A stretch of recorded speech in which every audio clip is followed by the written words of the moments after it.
So thank you so much. This is a pleasure and honor, and I want to be brief because we have a great speaker coming soon, so I don't want to step in the way. Yes, thank you. So just very quickly, I would like to bring a few insights and a lot of questions. I think the only thing I want to do today that hopefully will be meaningful is the questions, because that's what it's our DNA. Probably what makes us very unique at Harvard is the humility of being lifelong learners, but deeply believing in learning. And I love what this forum started with the celebration of learning. I think India is very good at celebrating. So that I want to celebrate it, hopefully in 5 minutes. So we've been talking about technology so much. We were all counting how many times the word technology came up, and still we know that our students need to manage technology because that's the only way they will succeed in companies that will be all tech companies we heard a few minutes ago.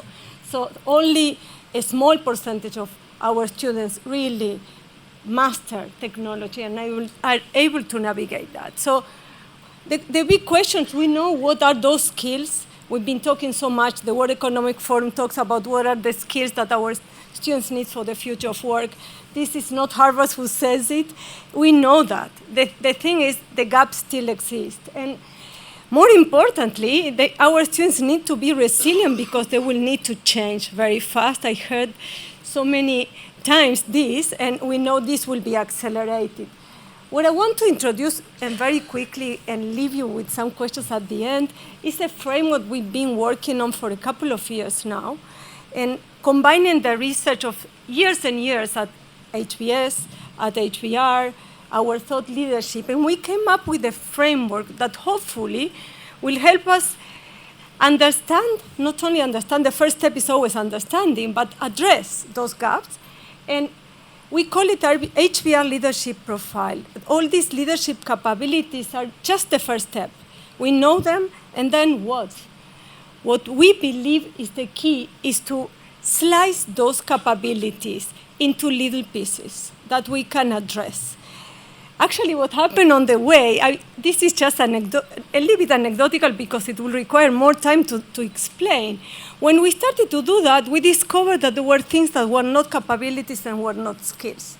And we called them something else. And for a long time, we've been calling this room is full of engineers. So in the world of the future of work, when we talk about that, we always talk about hard skills and soft skills. And actually, we discovered that those were something else, and we call them superpowers. Hopefully, with the wording, we will start addressing them differently. And one of those is obviously integrity and self-awareness and empathy.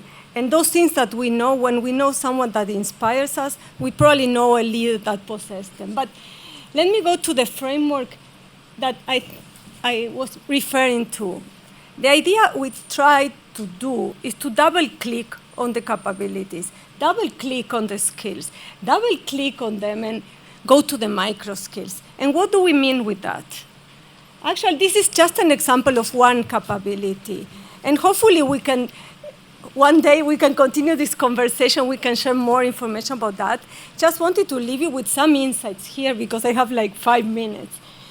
When we go into the details, then we can obviously address those in the classroom, because what we are talking about is how education will be impacted. What can we do as educators? And one of my colleagues was saying today, one educator will impact 5,000 students in his or her life, right? And if we think about that, and each of us as educators in the large sense of the term, all of you are educators in the sense that you are education leaders. So if we think about that and how we can address those, then it becomes possible. We also know, like we all know, that we've been doing this for 100 years with the case method. And in line with celebration, we celebrated 2 years ago, 100 years of the case method. And now we know that by going into the details, we can do even more. The idea is not only to continue with the case method, to enhance it. And to enhance it, how? So these are three ideas, and there are many more things we have to do. Obviously focusing on capabilities and skills, we know that. And the case method is all about skills and capabilities. The second one is immersing learning experiences. Professor Vici will talk more about that probably. And we know the world of simulations and gamifications and all of that. And the third one, what do we do with AI? That came up in every conversation probably today.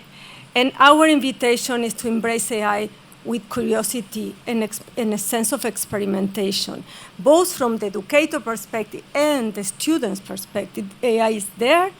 And here are some of the questions that I wanted to leave you with. So AI can help us to raise expectations. We need to think that students will use it, and then in the contract we sign with them when we start the course, it can be very clear. We know you are going to use AI, we expect more from you. Those writing skills should be at a different level. From the educator perspective, we can think about AI as our teaching assistant. There are so many things we can do in less time. It's been said in so many different ways. It will give us free time. Let's embrace it and use it creatively. So if we think about AI as a teaching assistant for a case teacher, sometimes we don't have teaching assistants, so it can help out with the questions preparations to simulate and anticipate what will be the question from the students. Invite the students also to address each other's questions and be clear that this was AI somewhere on the way, and how you can address or edit what somebody was writing with the help of generative AI. And the last point is it can help us to source some concepts and complement what we are going to teach. So there are a lot of questions we have. This is very early stage, and we know that. So we at Harvard, we've been experimenting a lot, and these all come from educators that we've been working with, both at Harvard and from other institutions all over the world. And with these questions, I want to kind of invite you to continue embracing this celebration of learning and leave you with some notes to continue reading, and you can come to me if you want to continue this conversation. So this is a celebration of learning in full here, because if you know HBR must reads, this is the first time we do a must read for educators. And this is all about using technology, how we can use generative AI. It's a compilation of must-reads, of articles that can help you on this journey, because this is only the beginning, and we'll continue building on that. What keeps us awake at night is how we can support you and how we can continue learning all together. So thank you.